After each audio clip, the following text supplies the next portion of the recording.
আসসালামু আলাইকুম ভিউয়ার্স, আজকে আপনাদেরকে আমি দেখাচ্ছি শালগম দিয়ে কিভাবে মুরগির রেসিপি তৈরি করলাম। দেখেন আমার রান্নাটা কি সুন্দর হয়েছে, ঝরঝরে মুরগি দিয়ে এত সুন্দর ঘ্রাণ বেরোচ্ছে।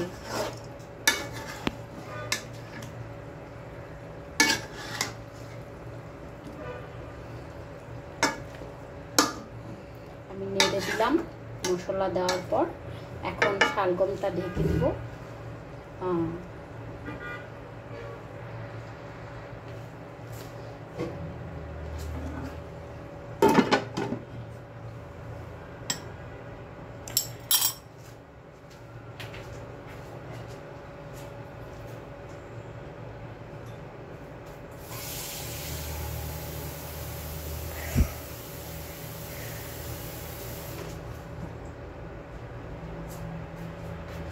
30 মিনিট পর দেখেন এটা কষে এসেছে। এখন আমি পানি দিব এবং সিদ্ধ হওয়ার জন্য পানি দিয়ে আবার ঢেকে দিব।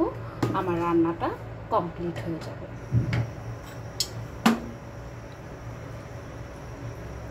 সবাই কেউ যদি এরকম সুস্বাদু রান্না খেতে চান, রেসিপিটা দেখতে চান, আমাকে লাইক কমেন্ট দিবেন।